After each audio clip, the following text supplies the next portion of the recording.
Hello friends, अस्सलाम वालेकुम। Urdu genius world में खुश आमदीद।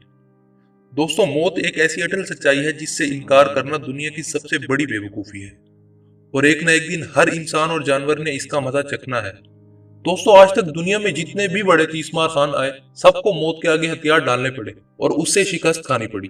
दुनिया के लगभग तमाम मज़ाहिब में मौत के बाद इंसानी जिस्म को किसी न किसी तरीके से मिट्टी में मिला ही दिया जाता है। मगर तारीख उठा के देखें तो कुछ इंसानी मौतें ऐसी भी सामने आती हैं जिनके बाद इन लोगों के जिस्मों को मम्मी बनाकर महफूज कर लिया गया।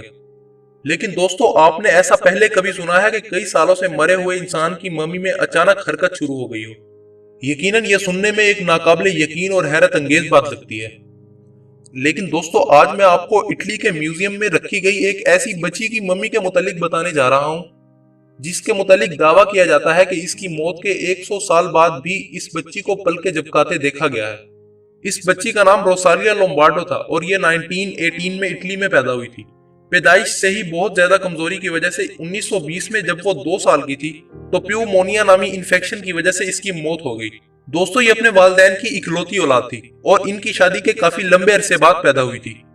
दोस्तों, इसकी मौत पर इसके वालिद, जिसका नाम मारियो लोम्बार्डो था, को बहुत गहरा सदमा हुआ और उन्होंने अपनी बेटी को खुद से दूर ना करने के लिए दफनाने की बजाय प्रिजर्व करने का फैसला किया और इटली के एक मम्मी साज, जिसका नाम अल्फिरीडो सालाफिया था, की खिदमत लेते हुए अपनी बेटी की मम्मी बनवा ली। दोस्तों, इस मम्मी साज ने इस बच्ची की मम्मी को इस तरह मुहारत से प्रिजर्व किया कि आज 100 साल गुजरने के बाद भी ऐसा लगता है कि ये बच्ची अभी अभी सोई हो। इसकी जिल्द और इसके बाल वगैरह अब तक बिल्कुल सही सलामत है। दोस्तों, अल्फिरीडो ने यह मम्मी बनाने के लिए जिन केमिकल्स का इस्तेमाल किया था, इन केमिकल्स का राज भी इसके साथ दफन हो गया। इस बच्ची की मम्मी को देखने के लिए हर साल हजारों लोग म्यूजियम में आने लगे थे और आहिस्ता आहिस्ता लोगों ने इस बात का दावा करना शुरू कर दिया कि ये बच्ची अपनी पलकें झपकाती है और उस वक्त पर यह बात इटली में जंगल की आग की तरह फैलने लगी थी। दोस्तों, इस पर इटली की हुकूमत ने एक टीम को इस मम्मी की जांच पड़ताल करने के लिए भेजा। अब जब उस टीम ने जांच पड़ताल की और मुख्तलिफ जावियों से इसकी कई तस्वीर भी ली तो इन्हें इस बात का एहसास हुआ कि ये बात सच है। दोस्तों, आप लोग ये क्लिप देखें और खुद फैसला करें।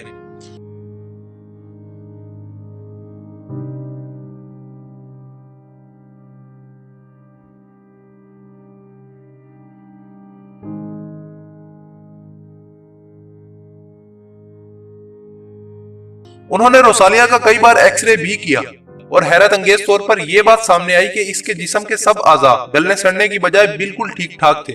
इस पर बहुत से लोगों ने अपना अपना नजरिया भी पेश किया। कुछ लोगों का कहना था कि म्यूजियम में टेम्परेचर कम ज्यादा होने की वजह से ऐसा हो रहा है। दोस्तों, अक्सर लोगों ने इस बात का भी इंकशाफ किया कि उन्होंने म्यूजियम में बहुत बार रोसालिया की रूह को महसूस किया है और ये सब उसी की वजह से है कि वो वक्फे वक्फे से रोसालिया के जिस्म में दाखिल होती है और ये सब हरकत करती है। लिहाजा इन सब दलाइल के बाद भी ये आज तक एक मुम्मा बना हुआ है। दोस्तों, रोसालिया के मुतालिक आपकी क्या राय है, कमेंट बॉक्स में जरूर बताइएगा। अगर वीडियो पसंद आई हो तो लाइक और शेयर जरूर कीजिएगा। अपना और अपने अजीजों को बहुत सारा ख्याल रखिएगा। अल्लाह हाफिज।